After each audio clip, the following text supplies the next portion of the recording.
Hello and good morning दोस्तों। इस्तकबाल है आपका वापस से एक नए ब्लॉग में। पूरे इंडिया ट्रिप में मैं अलग अलग जा रहा हूँ और आज मैं आया हूँ केरल के एक डिस्ट्रिक्ट में जो कि बहुत ही खूबसूरत है। इसकी एक अलग पहचान है पूरी दुनिया में। मैं आपको दिखाऊंगा कैमरे से। और मैं अभी आप देख सकते हो मैं स्टेशन पे हूँ। मेरी ट्रेन 20-25 मिनट लेट थी। अभी सुबह के 5:30 बजे पहुँचा हूँ और यहाँ से जाऊँगा मैं सबसे पहले अपने गेस्ट हाउस। थोड़ी देर रेस्ट करूँगा, फिर निकलूँगा अलग अलग डेस्टिनेशंस पे घूमने के लिए। तो चलिए हम आपको दिखाते हैं ये सफ़र। ट्रेन मुझे ड्रॉप करके अपने अगले डेस्टिनेशन की तरफ निकल दी। ये मैसूर टू कोचुवेली ट्रेन थी जो कि मैसूर से चल करके त्रिवेंद्रम के एक छोटे से इलाके कोचुवेली तक जाती है।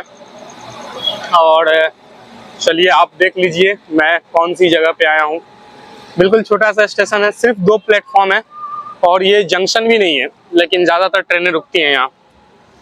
तो मैं आया हूँ अलप्पुज़ा, जिसका दूसरा नाम है अलेप्पी। अलेप्पी मशहूर है अपने बैक वाटर के लिए। इसे वेनिस ऑफ ईस्ट कहा जाता है कि इसके पास बहुत ही शानदार एक पास में झील है, समंदर है और थोड़ी दूरी पे यहाँ से 50-60 किलोमीटर दूरी पे वेस्टर्न घाट रेंज के फॉरेस्ट भी हैं। तो हम सबको एक्सप्लोर करने की कोशिश करेंगे इस ब्लॉग में और आपको दिखाएंगे केरल के शानदार डिस्ट्रिक्ट का नज़ारा। ऐसा लगता है कि मैं अपने डेस्टिनेशन पे पहुंच गया हूँ। ये है 4 सीज़न, इसी के अंदर हमारी बुकिंग है। तो ये एक गेस्ट हाउस है, यहाँ आप देख सकते हो जो घर बना हुआ है। इसी गेस्ट हाउस में मुझे जाना है स्टे के लिए। तो यहाँ पर से मैं किसी को अभी आवाज़ दूंगा, होगा कोई ना कोई तो होगा ही, और फिर जा कर के आराम करूँगा। जब मैं यहाँ आया हूँ तो काफ़ी क्या बोलते हैं उसको, सन्नाटा सा था। एक भी गेस्ट नहीं दिख रहा। और मैंने अभी उसको कॉल किया, उसने, वो भी बेचारा नींद में था गेस्ट हाउस वाला। उसने मेरे से बोला कि अब नीचे में जो भी रूम खाली है ले लो, सारे खाली हैं। तो इस रूम में मैं आ गया हूँ। ठीक है, रूम तो अच्छा लग रहा है, एसी भी लगा हुआ है। But Kerala as you know humidity high होती है, तो यहाँ थोड़ा गर्मी रहता है। इधर वॉशरूम है, सब क्लीन है, बिल्कुल साफ़ सुथरा है और अच्छा है।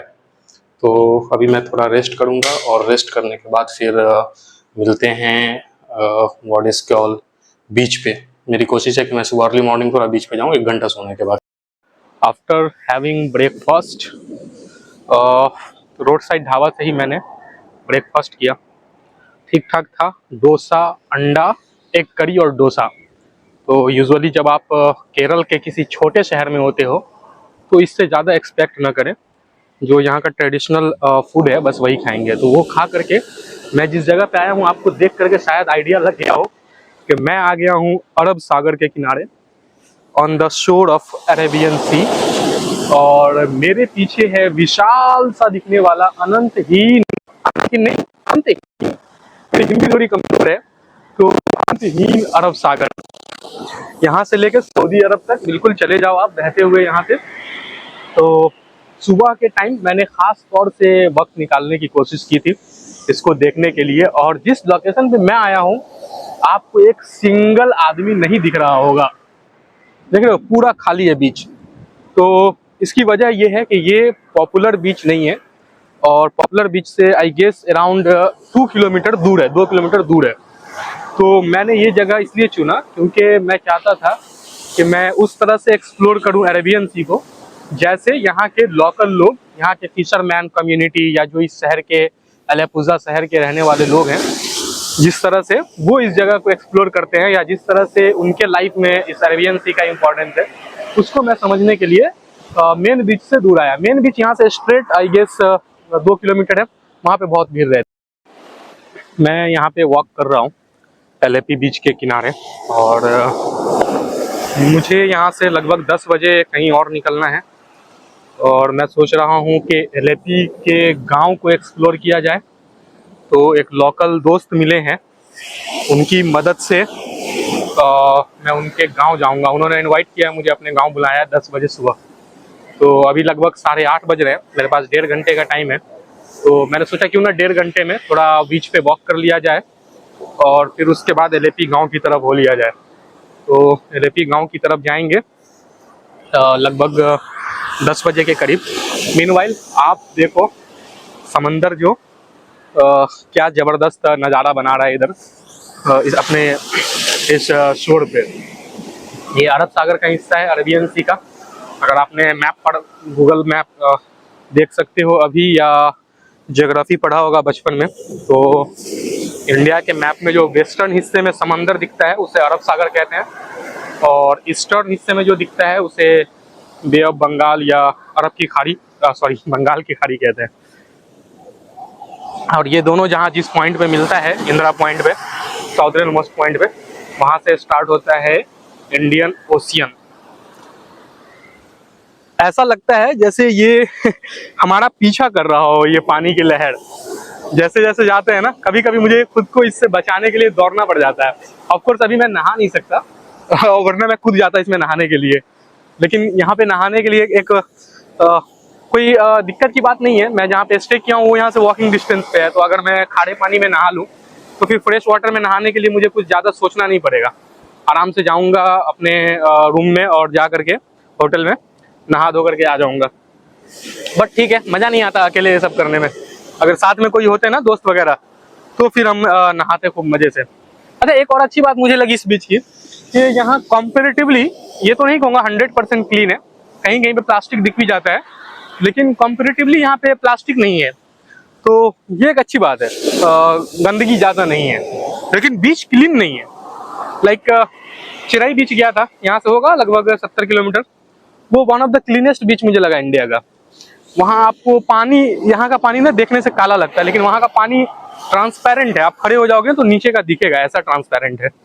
तो इसकी तरह क्या बोलते हैं, लक्षद्वीप आइलैंड की तरह।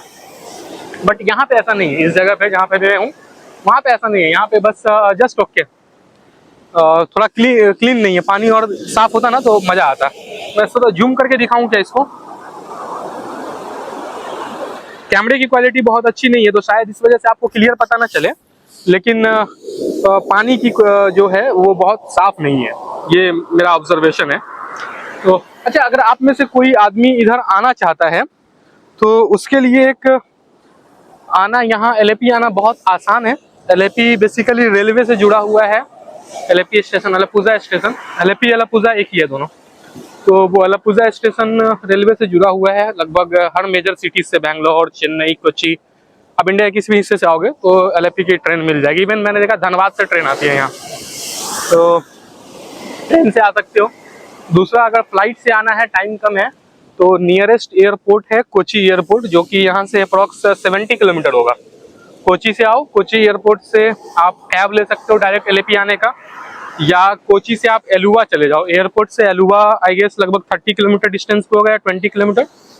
एलुवा से ट्रेन पकड़ लो, एलुवा से 1 या 2 स्टेशन पे एलएपी आ सकते हो। तो बहुत आसान है यहाँ आना। जस्ट इन केस अगर आप में से कोई प्लान कर रहा हो तो इधर आ सकते हो। अच्छा, पहले होता था लाइट हाउस पहले के ज़माने में, और आज के ज़माने में इस तरह का बना दिया गया है। मुझे नहीं पता इसका क्या पर्पज़ है। यहाँ भी ऐसे एक लाइट हाउस है। जब मैं ट्रेन से सुबह सुबह उतरा था तो मुझे लाइट हाउस दिखा था। मे भी अगर दोबारा नज़र आया तो मैं जाऊँगा उधर, बट एज ऑफ नाउ तो बीच पे, इधर बीच के किनारे से नहीं दिख रहा है। आई थिंक कहीं पे हिडन होगा। तो ओके, वन मोर थिंग, क्या ये आपको काला काला दिख रहा है कुछ स्टैंडिंग पिलर जैसा? ये यहाँ का खास अट्रैक्शन है, क्योंकि यहाँ से लगभग 2 किलोमीटर की दूरी पे है।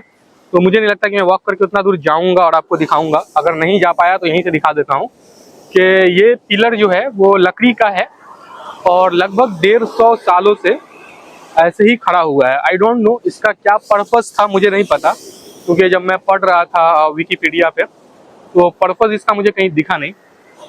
मे भी कुछ रहा हो उस टाइम में, कुछ स्टैंड टाइप का रहा हो कि यहाँ पे जहाज आके लगती हो। जो बिजनेसेस होते हैं ना, केरला का बहुत पुराना इतिहास रहा है दुनिया भर से, खासतौर से अरब से मसालों का बिजनेस करने का। वहाँ से लोग आते थे मसाले खरीदने और इन्हें देते थे कीमती पत्थर। अरब से जो मोती निकलता है ना समंदर में, तो वो देते थे इन्हें। तो उनका बहुत पुराना इतिहास रहा है केरल का अरब से बिजनेस का।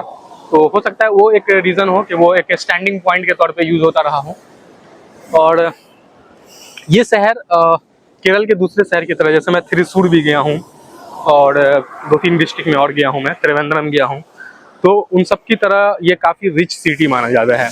यहाँ के बहुत सारे लोग प्रेफर करते हैं इंडिया के बाहर रहना। इंडिया के बाहर मतलब गल्फ में, तो यहाँ तो रहते ही हैं, 4 एयरपोर्ट हैं और बहुत सारी फ्लाइट जाती है गल्फ, तो गल्फ में तो रहते ही हैं। उसके अलावा भी जर्मनी वगैरह में बहुत सारे लोग रहते हैं यहाँ के। तो बंगला बहुत दिखेगा, अगर आपको दिखे तो, अगर आप देख सकते हो लाल कलर का, तो ये सब बंगला ही है।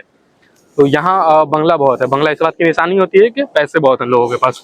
अब बिहार में जाओगे तो इस तरह का बंगला बहुत कम दिखेगा, यूपी में नहीं दिखेगा, झारखंड में नहीं दिखेगा, बट केरल में और कर्नाटका के कुछ हिस्से में, तमिलनाडु के कुछ हिस्से में बहुत ज़्यादा दिखता है। तो यहाँ कंपैरेटिवली लोग बहुत अमीर हैं। ठीक ठाक साइज हो गया है वीडियो का। मैं सोच रहा हूँ कि मैं मेन अट्रैक्शन पे पहुँच करके वहाँ पे कोई वीडियो आपको बना करके आपके साथ शेयर करूँ।